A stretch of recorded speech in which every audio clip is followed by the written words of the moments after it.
Começou hoje em Vitória o 3º Congresso Brasileiro de Direito Homoafetivo. O advogado Paulo Roberto Iotti é um dos palestrantes do evento. Ele é o autor do livro Manual da Homoafetividade, da possibilidade jurídica do casamento civil, da união estável e da adoção por casais homoafetivos. E é o nosso convidado aqui na bancada do Hora News. Doutor Paulo, boa noite, obrigada pela presença do senhor. Boa noite, agradeço pelo convite. Ainda temos muito que avançar quando o assunto é o direito do homossexual? Ainda temos muito o que avançar.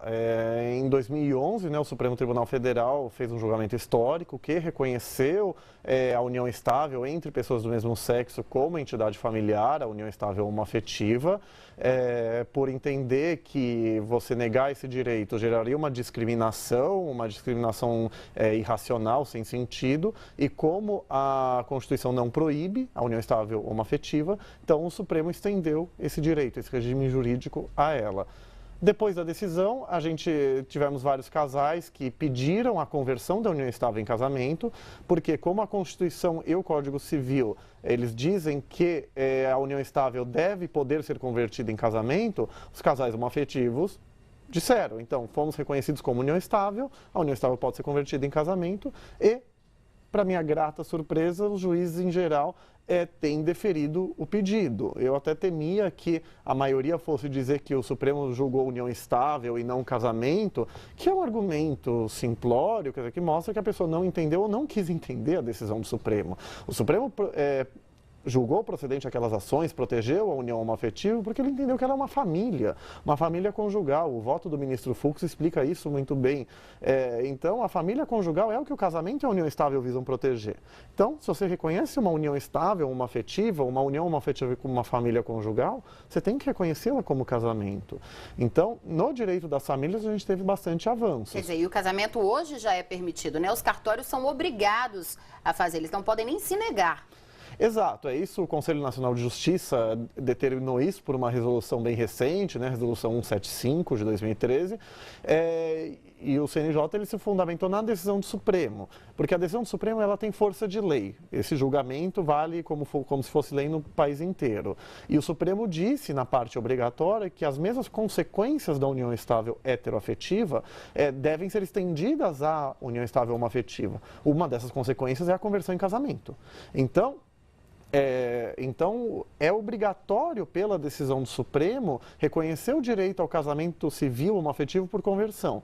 E se você pode casar por conversão, você teve o direito ao casamento reconhecido. Então, você pode casar direto também. Então, o que eu vou defender nessa ação, o PSC já entrou com uma ação contra essa resolução do CNJ no Supremo. Eu vou apresentar uma manifestação entre hoje e amanhã, falando que se é de obrigatório cumprimento a decisão do Supremo no país inteiro e a decisão gera, por consequência lógica, o direito ao casamento, então não precisa de lei. Então o tema vira uma questão administrativa. Então se é algo de obrigatório cumprimento, o CNJ pode dizer aos cartórios que eles não podem se negar. Tinha alguns juízes, aliás, diversos juízes falavam isso, de que a conversão de união estável em casamento era obrigatória pela decisão do Supremo. Então, diversas decisões reconheceram isso, então não há nada o que se questionar da decisão do CNJ. E na questão da adoção, hoje ainda é muito difícil para um casal homossexual adotar uma criança? Ainda encontra resistência. Enfim, pelo menos antes da decisão do Supremo Tribunal Federal em 2011, acontecia de um dos integrantes do casal adotava em nome próprio, passava alguns anos, o companheiro ou a companheira no casal de mulheres requeria a adoção do filho adotivo do outro, ou do filho biológico, enfim, porque na união estável e no casamento você pode adotar o filho do outro se, enfim, não tiver os pais, se não tiver uma outra situação consolidada. A jurisprudência, curiosamente, ela não negava. Por quê? Na adoção você tem que passar por uma avaliação de psicólogo e assistente social. Então, o juiz, vendo que tinha um laudo de um psicólogo, de um assistente social, dizendo que aquele casal tinha condições psicológicas, financeiras, para criar essa criança. E porque no mundo inteiro, muitas pesquisas no mundo mostram que não há prejuízo nenhum a crianças e adolescentes. Que são adotados por homossexuais. Isso, então, deferia-se a adoção.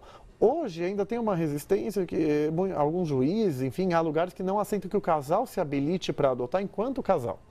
Então, aí esse casal ainda tem que entrar na justiça.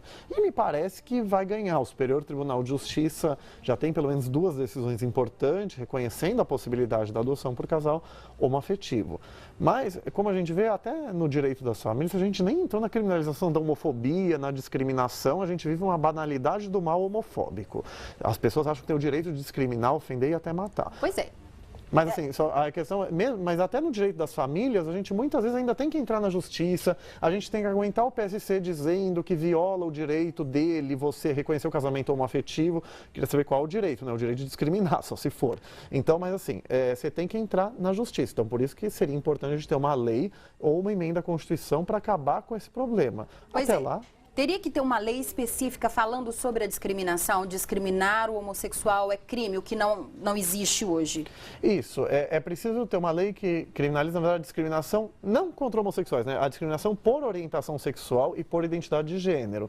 Porque aí, se a tal heterofobia, que eu nunca vi acontecer, se ela existir, se ela acontecer, em tese é possível, então ela vai ser criminalizada. A gente só não sabe de casos, né? Eu também nunca ouvi falar. Também nunca ouvi falar. Mas assim, aí acaba com aquela discussão inacreditável que teve na Lei Maria da Penha, né? Falando, ela só protege a mulher e não o homem. Então, como se o homem sofresse violência doméstica na proporção da mulher. Então, é óbvio que a Lei Maria da Penha era constitucional. Eu até já tinha defendido isso num artigo, mas então seria também criminalizar só a homofobia. Mas assim, muito embora algumas pessoas falem, matar alguém já é crime, assim, você ofender alguém é crime de injúria ou difamação, conforme o caso, agredir a lesão corporal, mas assim, discriminar alguém, destratar, permitir que casais heteroafetivos façam algo que não permite aos homoafetivos, você permitir que heterossexuais façam algo e homossexuais não, essa discriminação não é crime. E isso é importante que seja criminalizado. E muito embora o direito penal não possa ser meramente simbólico, né, fazer crimes inúteis, a homofobia hoje é um mal que assola esse país e seria importante também estar expresso na legislação que o Estado não tolera a discriminação contra pessoas LGBTs, né? Lésbicas, gays, bissexuais, travestis, transexuais. Então a homofobia e a transfobia precisam ser criminalizadas. E o projeto que está no Senado, principalmente o substitutivo que está vigente, ele não visa violar a liberdade de expressão. Porque liberdade de expressão não te dá direito a discurso de ódio. Então o que se quer proibir é a incitação ao preconceito, a incitação à discriminação, a ofensa pura e simples, equiparar a homossexualidade à pedofilia, como muitos fazem, falar que homossexuais não seriam tão dignos, não seriam tão merecedores de dignidade quanto heterossexuais. Estes menosprezos feitos na forma de discurso de ódio é o que tem que ser criminalizado. Doutora, eu gostaria de agradecer a presença do senhor aqui no Hora News. Muito obrigada. Agradeço o convite, obrigado.